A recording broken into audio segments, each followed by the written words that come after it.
And I'm just realizing I gave myself like 3 minutes per slide, and I think I was going to blaze through these first ones. I'm not doing that, so I'm going to try to talk fast here. Persuasion: to prevail on a person to do something, as by advising or urging; to induce to believe, by appealing to reason or understanding; convince. Okay, this is where I start going onto thin ice here.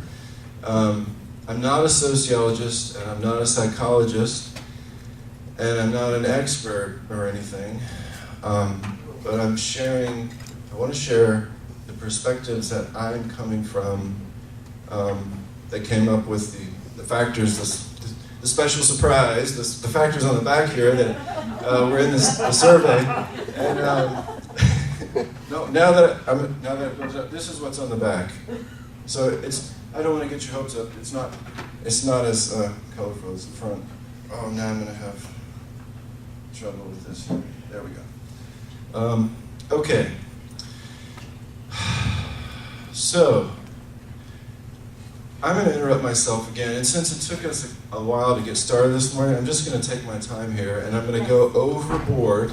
And if you all get tired you can go take a break. It won't hurt my feelings, but I've waited a long time to be here, so I'm going to try to settle in here and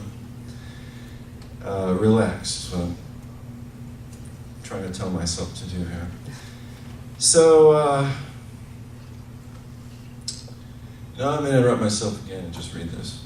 We can think of socialization as healthy persuasion, as the ethical control of identity, behavior, and attitudes.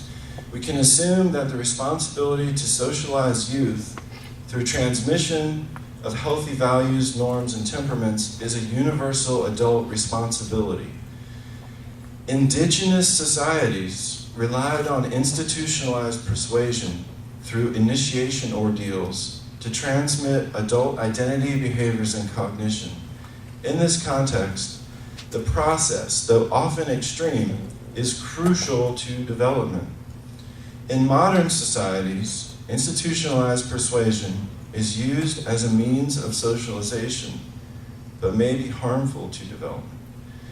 So this is where I might get a little controversial or be out on thin ice. I'm just putting this together in the last few months. I started thinking in terms of evolutionary psychology, indigenous societies, and the neuroscience of brainwashing. I said I wasn't going to use that word. The human societies for thousands of years have transmitted adult consciousness or reality through initiation ordeals which involved altered states of consciousness. And in a couple of slides here, you'll see how we can compare this process of initiation. We can compare it with programs. Does anybody have any questions about this before I go on? I can't tell if I'm, okay. You're doing good. It's good to have the visual when you're speaking, because some people do better reading as you're speaking. Okay, good. So, what's that? I think we should dim the lights. I agree, so we need to read. Someone know how to do it? Here, yeah.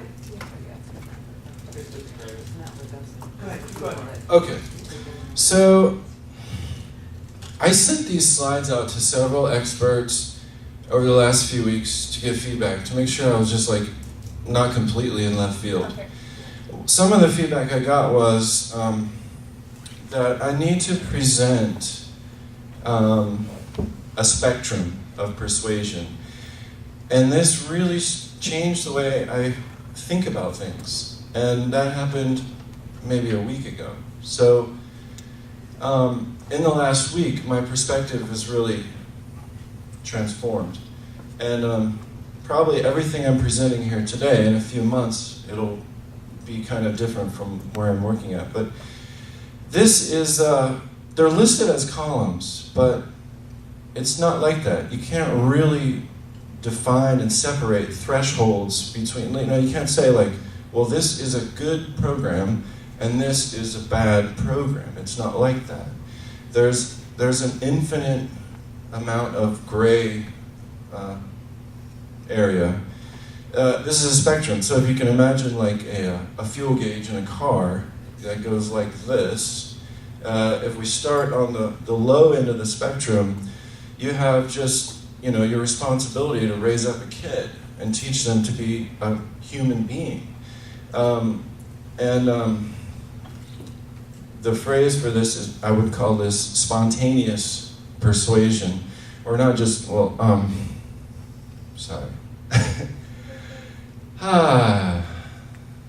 So, at the low end of the spectrum, we have spontaneous persuasion. Just what happens when you interact in the world? You learn, We can call this unorganized influence. As we go up, as we increase, there's organizations in the world. We'll call those institutions, and we can call the learning that takes place within any human organization, we can call that institutional persuasion, because it's somewhat organized.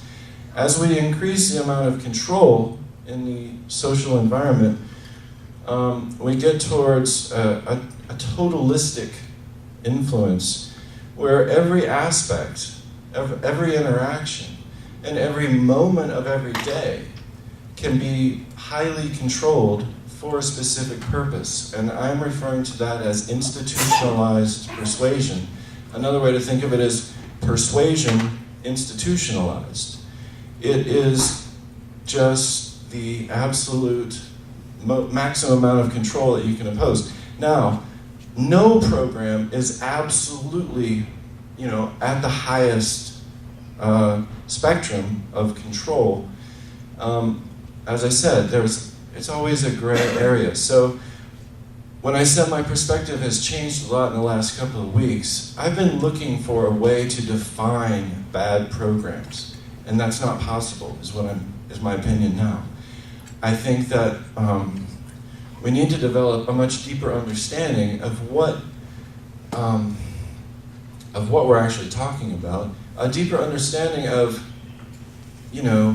the infinite amount of variance in any given social setting, rather than trying to define and pin down on a linear scale, good program, kind of questionable, bad program. It doesn't work like that. So that's how my perspective is changing. So I'm going to go on to the next slide here.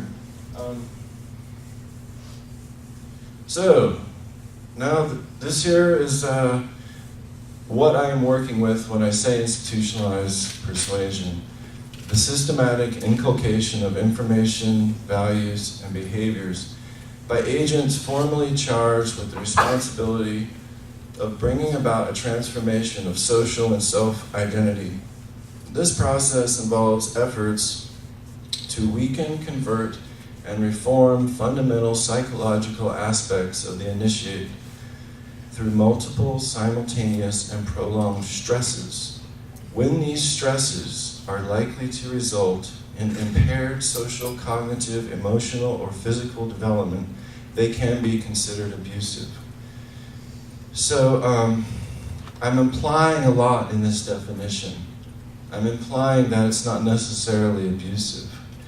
And at the bottom I have